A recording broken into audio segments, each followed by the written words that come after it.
2006లో ఈ సంఘటన జరిగితే 2010లో 2009లో అడ్మిట్ అయితే 2010లో తీర్పు వచ్చింది.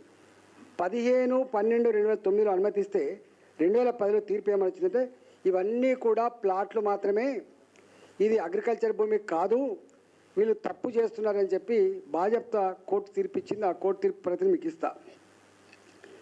ఎంత బాధ అవుతుంది అంటే 2010లో ఈ తీర్పు వచ్చింది.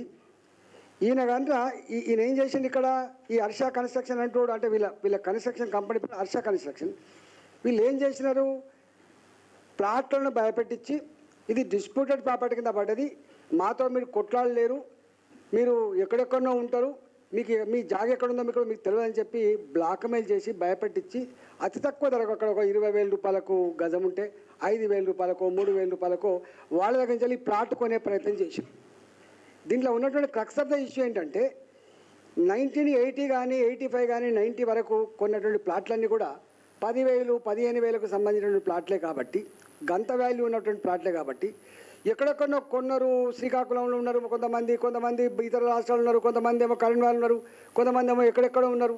ఈ ప్లాట్లు ఎక్కడున్నాయి, ఈ ప్లాట్లు ఏమవుతుందో నిత్యం చూసేవాళ్ళు కాదు కాబట్టి, చిన్న ప్లాట్ కాబట్టి ఇవాళ దాన్ని ఆసరా చేసుకొని ఇగో ఈ లోన్ ఎత్తుకొని ఈ భూమిని కబ్జా పెట్టే ప్రయత్నం చేస్తే తెలిసిన తర్వాత వెంటనే కోర్టుకు పోతే కోర్టు ఇది పనిచేసింది. వెంటనే మళ్ళీ ఏమైంది,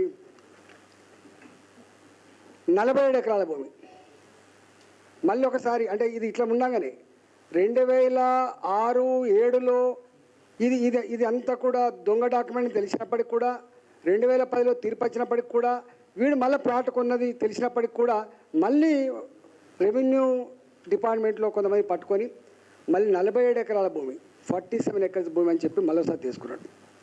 ఆ తదుపరి మొన్న రీసెంట్గా ధరణి వచ్చిన తర్వాత రీసెంట్గా ఏం చేసిండు, ఈ 47 ఎకరాలు పోయింది 9 ఎకరాల పైచీలు తెచ్చుకున్నారు. ఈ 47 ఎకరాలు కూడా మళ్ళీ కోర్టుకు పోయిండ్రు, కోర్టులో వాళ్ళకు అనుకూలంగా తీర్పు వచ్చింది. అంటే ఒక్క మాటలో చెప్పాలంటే ఇది ముమ్మాటికి వ్యవసాయ భూమి కాదు. నెంబర్ 1, ఇది ముమ్మాటికి 2,076 మంది పట్టాలు బాధ్యత కొనుక్కొని రిజిస్ట్రేషన్ చేసుకున్నది. ఇది ముమ్మాటికి ఇది ఫస్ట్ డాక్యుమెంటు. ఇన్ని రకాలు ఉండగా కూడా ఇవాళ అక్కడ ఒక 25 మందితోటి మరి ఎంఏ రాజు అంటూ అక్కడ లేడు, భాస్కర్ రావు అంటూ అక్కడ లేడు. ఇక్కడ ఉన్నది ఎవరు అంటే ఈ భూమి అక్కడ ప్రజలకు తెలిసినవాడు ఎవడంటే వెంకటేష్. ఈ వెంకటేష్ రాయలసీమ నుంచి వచ్చినాడని చెప్పి అంటూ ఉన్నారు వాళ్ళు. ఈయన ఎక్కడి నుంచి వచ్చినా మాకు తెలియదు, కానీ గతంలో అనేక మందిని బెదిరించి కొంత ఎదురు తిరిగితే దెబ్బలు కొడితే రక్తపాతాలైనటువంటి ఆ ఫోటోగ్రాఫ్స్ కూడా మా దగ్గర ఉండే. అయితే మేమేమన్నామంటే, మేమన్నది కలెక్టర్ గారితో మాట్లాడినాం. కలెక్టర్ గారు గింత గ్లేరింగ్గా దుర్మార్గం జరుగుతూ ఉంటే, సిపి గారు గింత గ్లేరింగ్గా మీరు దుర్మార్గం జరుగుతూ ఉంటే ఎందుకు మీరు పట్టించుకోవట్లేదు? ఎన్నిసార్లు పోచారం సిఐ గారికి దరఖాస్తు పెట్టుకున్నా ఒక్కనాడు కూడా వీళ్ళ రిస్క్ వచ్చే ప్రయత్నం చేయలేదు, వాళ్ళు కాపాడే ప్రయత్నం చేయలే. ఎన్నాడు ఒక శ్రీనివాస్ ఈయన 40 లక్షలు పెట్టి ఇల్లు కట్టుకున్నాడు. 40 లక్షలు పెట్టి ఇల్లు కట్టుకున్నాడు. 40 లక్షలు పెట్టి ఇల్లు కట్టుకుంటే తన ప్లాట్లో కట్టుకుంటే ఇగో ఈ గుండాలు ఇప్పుడు వీళ్ళు ఎవరైతే వాచ్మెన్ అని చెప్తున్నా చూసావా, మేము నిన్న చేయి చేసుకున్నామనేది చెప్తుండ్రో, వాచ్మెన్ అనేది చెప్తుండ్రో, ఈ వాచ్మెన్లు వాళ్ళ నిత్యం పని ఏంటంటే నేను ఇంతకుముందు చెప్పినట్టుగా తాగాలి, తినాలి, మహిళను వేధించాలి, దౌర్జన్యం చేయాలి, ప్లాట్ గుంజుకోవాలి, వీళ్ళది అది డ్యూటీ. వీళ్ళు పక్కకే ఎక్కడో ఉంటారట 20-25 మంది. అయితే ఇల్లు కట్టుకుంటే ఈ గుండాలు పోయి ఆ ఇల్లును కూలగొట్టిండు. చిన్న ఎంప్లాయ్ అయిన వరంగల్ ఎంప్లాయ్ ఆయన అన్నాడు, నా ఇల్లు కూలగొట్టుకోండి, మీ దండం పెడతాం, ఇది మాది, మేము కష్టపడి కట్టుకున్నాం, నా జీవితంలో మళ్ళీ నేను చేయలేను, బ్యాంకులో లోన్ తీసి కట్టుకున్నా అని చెప్పి కాళ్ళ వేళ్ళ పడ్డా కూడా వినకుండా కూల్చివేసిండ్రు. ఇగో నిన్న మాకు ఫీల్డ్ మీద ఎవరైతే దొరికిండ్రో ఆ గుండాలు. ఆ తదుపరి మళ్ళీ ఆయన ఏం చేసిందిగా పర్మనెంట్గా బిల్డింగ్ కట్టుకుంటూ ఉంచినట్లేరని చెప్పి చిన్న రేకుల షెడ్ వేసుకున్నాడు. మళ్ళీ సెకండ్ టైం రేకుల షెడ్ వేసుకున్నాడు. రేకుల షెడ్ వేసుకుంటే కూడా దాన్ని కూలగొట్టిండు. ఇక్కడ 7th టైం వచ్చింది అనుకుంటా బస్. రజిత వచ్చింది, సెవెంత్ వచ్చింది.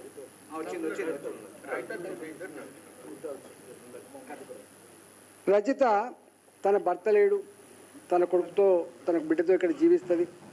ఇప్పుడు ఆ గుండాలు ఎవరైతే ఆమె తన ప్లాట్ సాఫ్ చేసుకుంటున్నప్పుడు ఆ గుండాలు వచ్చి అడ్డుకుంటే ఆమె పెనులాడిన తీరు, ఆమె చూపిన ధైర్యం మీకు అర్థం కావాలి. ఆమె కన్నీళ్ళు నేను నిన్న కాక మొన్న నారికి వచ్చిన అంత బాధ్యతలతో వచ్చి, అయ్యా నీ ఇలాకాలో నువ్వు పార్లమెంట్ సభ్యుడివి, మాకు ఇట్లా జరుగుతుందంటే తెల్లారే వస్తాపా అని చెప్పిన. తెల్లారే పోయినా నేను. తెల్లారి పోయే వరకు మంది లేరు. ఎందుకు మంది లేరని అడిగితే రాత్రి వచ్చిండు వీళ్ళు, ఇంటింటి తిరిగిండ్రు, టెంట్ వేసుకొని బెదిరించి టెంట్ వేయకుండా చేసిండ్రు, కుర్చీలు వేసుకొని కుర్చీ లేకుండా చేసిండ్రు. మీరు కనుక పోతే మేము అంత చూస్తామని చెప్పిండ్రు. ఎంపీ ఎవడు గింపీ ఎవడు వాడేం పిలుస్తాడని చెప్పిండ్రు. అయ్యా మరి ఇట్లా అందుకని మేము భయభ్రాంతకు గురైనాము అని చెప్పింది. నేను వచ్చిన కదా రా అంటే పిలువంగా ఒక 300 మంది 400 మంది వీళ్ళంతా మేరకు వచ్చింది. అంత విషయం అంతా విన్న తర్వాత ఈ శ్రీనివాస్ ఏం చేసిండు, అయ్యా నా ఇల్లు కూలగొట్టిన చూపిస్తా అని చెప్పి పోతున్నాం మేము. అంటే మేము అక్కడ వస్తున్నామని తెలిసి, మేము అక్కడ మీటింగ్ పెట్టామని కూడా తెలిసి కనీసం వాళ్ళు కనుమరుగు అయ్యేటువంటి ప్రయత్నం చేయలే, పారిపోయే ప్రయత్నం చేయలే. మంచిగా ఒక ఇల్లు అంటే మామూలుగా స్లాబ్ వేసిన ఇంట్లో అదంతా చెట్లలో ఉంటుంది, బీలు తెచ్చుకొని తాక్కుంటా మేము పోతున్నప్పుడు మమ్మల్ని అంటే మీరు ఏం చేస్తారా అన్నట్టుగా చేశారు. పోదాంపా అన్న అంటే వీళ్ళు అన్నారు వెంటనే, అన్న వీళ్ళే అన్న మమ్మల్ని ఇన్ని నెలలుగా వేధిస్తున్న వాళ్ళు, ఇన్ని నెలలుగా మా రక్తాన్ని కలచూస్తున్న వాళ్ళు, ఇన్ని నెలలుగా మా భూములన్నీ కూడా భయభ్రాంత గురించి గుంజుకుంటున్న వాళ్ళు, ఇవ అసలు అక్కంటాడు వాళ్ళ గుండాలంతా వీళ్ళు ఉన్నారని అంటే మేము అక్కడికి పోయినాం. పోతే వాడు మమ్మల్ని చూసి కూడా వాడు కనీసం మర్యాద లేదు. అంటే ఎంపీ అంటే గౌరవం లేదు, ఎమ్మెల్యే అంటే గౌరవం లేదు, ప్రజలంటే గౌరవం లేదు. అంటే అప్పుడు మేము ఇదంతా జరిగింది. నేనేమంటున్నా, నేను ఒకటే, రేవంత్ రెడ్డి గారు ముఖ్యమంత్రి ఇవాళ ప్రజల ప్రాణాలకు ప్రజల ఆస్తులకు రక్షణ కల్పించే బాధ్యత ఉందా లేదా అని చెప్పి అడుగుతున్నాను. ఇవాళ హైదరాబాద్లో ఇది ఒకటే కాదు, ఇవాళ కొన్ని వందల లేఅవుట్లు 1980 నుంచి మొదలుపెట్టి 1990 వరకు ఈ హైదరాబాద్ చుట్టుపక్కల వందల లేఅవుట్లు జనసంచారం లేని కాడ ఎప్పుడో ఒకనాడు అక్కడికి వస్తాయని చెప్పి 30 రూపాయల నుంచి మొదలుపెట్టి 100 రూపాయలకు గజం కొనుక్కునే లేఅవుట్లు అన్నీ కూడా 2007లో ఒక చట్టం వచ్చింది. ఆ చట్టం ఏంటిదంటే ఎల్ఆర్ఎస్, ల్యాండ్ రెగ్యులేషన్ చేసుకునేటువంటి ఎల్ఆర్ఎస్ స్కీమ్ వచ్చింది, ల్యాండ్ రెగ్యులేషన్ స్కీమ్.